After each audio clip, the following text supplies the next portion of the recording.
Hi everyone, this is Mrs. Rona here, and I'm going to talk you through the Intro to Rotational Kinematics. If at any time you need to pause the video to write it down in your own packet, please do so. So we are moving out of balance torque into things that are actually rotating, and we are going to be talking about how fast, the acceleration, all of those things in terms of rotating objects. And so one thing you need to be familiar with is the unit of radians. So just a reminder, hopefully you've learned this in math class, but 2 pi radians is 360 degrees. So if something rotates one time around, it's rotated through 360 degrees or 2 pi radians.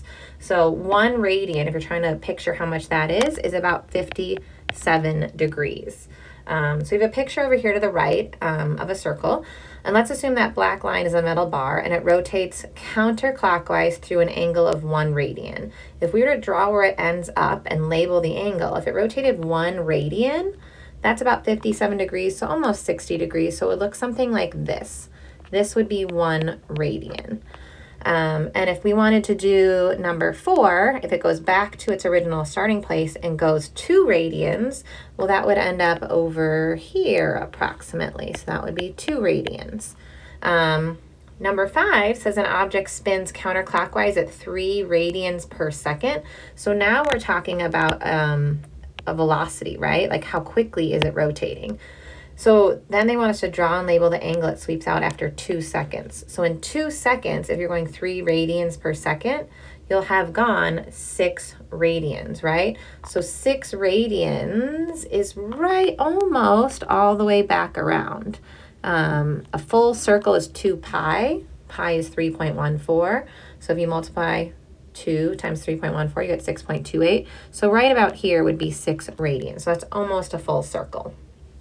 All right, the next section of this page is, do you remember playing cracked whips? That's where we all held hands and ran in a circle as fast as we could in Unit 3. So here's the image of that.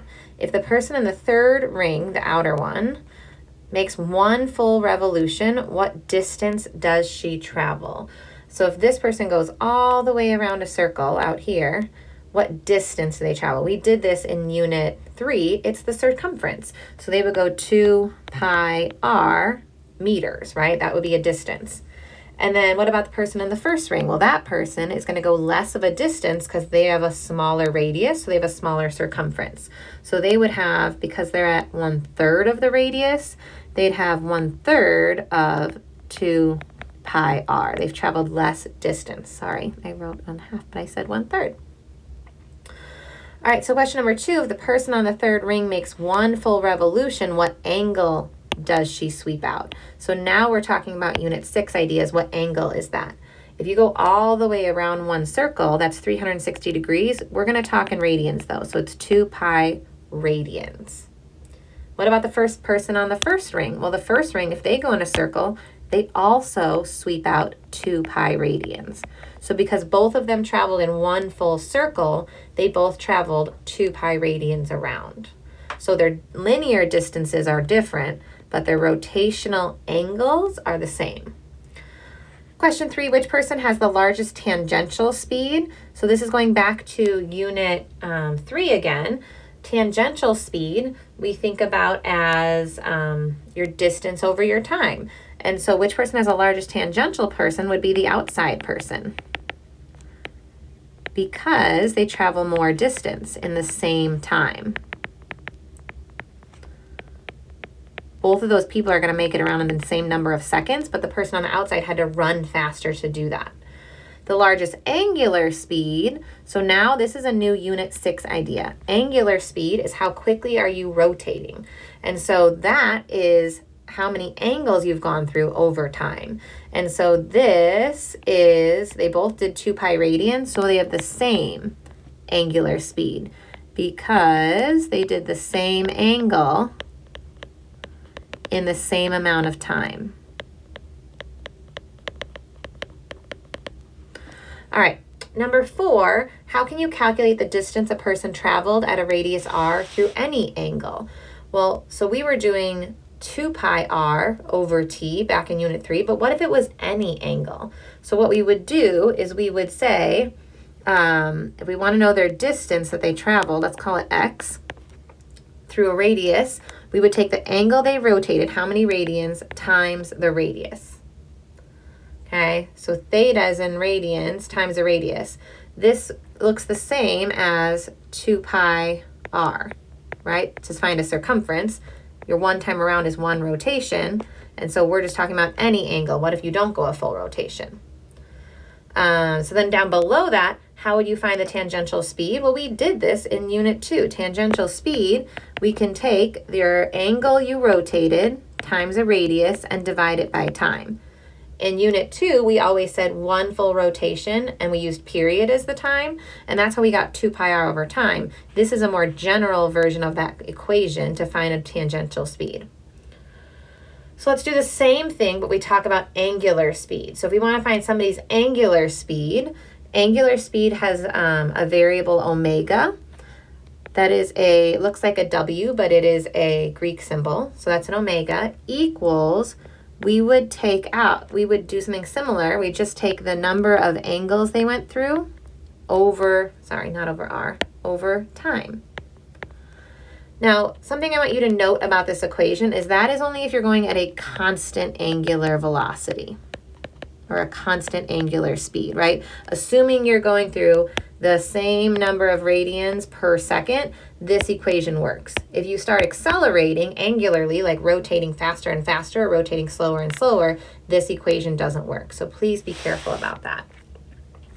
On to number 7, what are 3 ways to accelerate? These are the same that we've always had. You could speed up, you can go faster and faster. You could slow down, you can go slower and slower. And then the third way that we often forget is you could turn. If you are changing direction, you are also accelerating. Now that is linear acceleration that we're talking about in number 7. When you get to number 8, we're talking about angular acceleration. There's only 2 ways to experience angular acceleration because you're already turning, you're rotating. So you can either rotate more quickly, start rotating faster and faster and faster, or you can rotate more slowly. So start rotating slower and slower and slower. If you're rotating, your angular speed is changing, then that means we can't use that equation that we wrote down for number 6. That only works for constant angular speed. All right, let's go on to the next page. Looking at number 9, 10, and 11, maybe pause the video here and try those, and then I'll talk through those. So number 9, how does the distance a bike wheel linearly travel? Sorry, let me try that again. How much distance does a bike wheel linearly travel after rolling 1 revolution? Well, the distance, the linear distance, is just going to be the circumference of the wheel. If you wrote 2 pi r, that would have been correct. How much angle does it rotate through after rolling 1 revolution forward? Well, that's 2 pi radians. If you wrote 360 degrees, that would also be fine. Number 3, what's the formula for circumference of a circle? We know this one. It is 2 pi r. So I already wrote that down on number 9. Okay. This chart we're going to fill in quickly. Again, if you need to pause the video, please do so. We're going to be referencing back to this chart a lot over the next few days as we worked through these. So the left column is all linear motion. It's all a review. We've done that all before. The right column is rotational motion, so that is all new. And something I want you to write above rotational motion is write the word angular.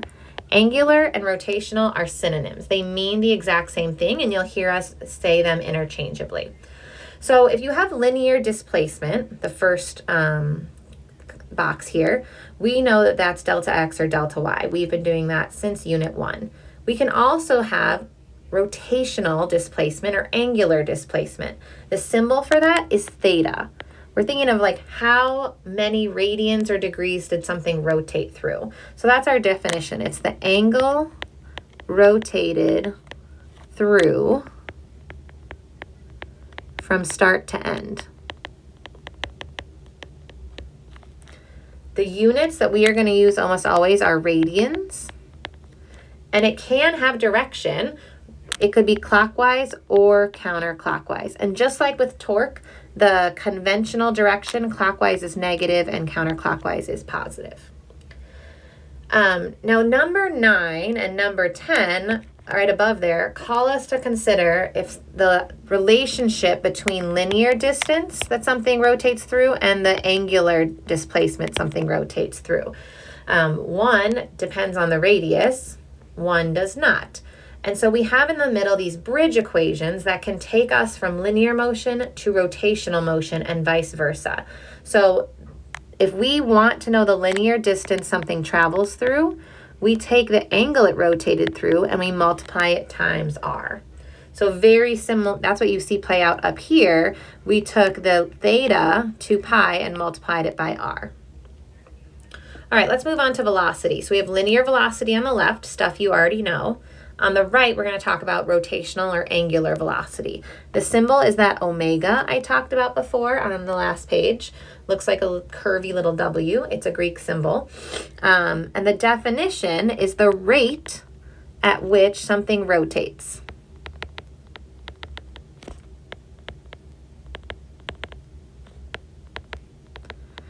The rate tells us there's some time involved. We're dividing by time. So the units of angular velocity are radians per second.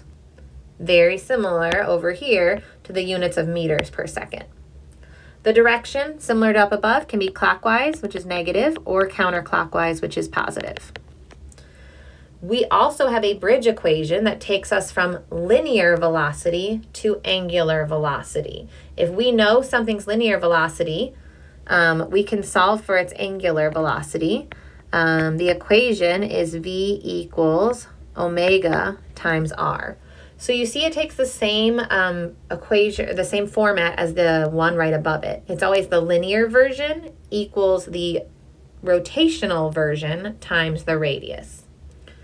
Last variable we're going to talk about today is acceleration. You guys know and love acceleration.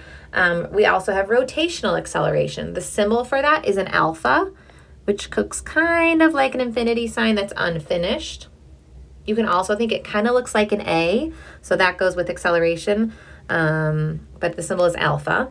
And the definition is it is a rate that angular, remember that just means rotational, velocity changes. So rate means we're divided over time. So the units here are radians per second, that's angular velocity, per second. How quickly is the radians per second changing? Or you'll see it often written as radians per second squared. So really analogous to the acceleration units for linear acceleration. The bridge equation takes the same format, A equals alpha times r. So we have those three bridge equations. We use them to go from linear to rotational motion. Now, one more thing to fill out down at the bottom. We have our kinematic equations, right? We have all of those for rotational velocity as well, and they take the same form, which is really helpful. So if we take this first equation that we know from kinematics, v equals at plus v0, we have that same equation for angular motion. We just use angular symbols. So instead of v, it's omega equals alpha t plus initial omega. So it's the same exact equation, but for something that's angularly accelerating, like speeding up, rotating faster and faster and faster, rotating slower and slower and slower. Same thing for the second equation. We replace the variables with the rotational version. So x is distance. We use theta for rotational. So theta equals theta initial plus omega initial t plus half alpha t squared. And then our third equation, we have omega squared plus omega, or we'll just do the same one, sorry, friends. Omega squared equals 2 alpha, change in theta, plus initial omega squared. Now, oddly enough, this third one is not on the AP equation sheet, but this one totally is the linear version, so you can always build the rotational version. Real quick, I'm just going to write out the names of these because I've been saying them, but you're probably like, what is she even talking about? This is a theta, this is an omega, and this is an alpha. All right, thank you so much for watching.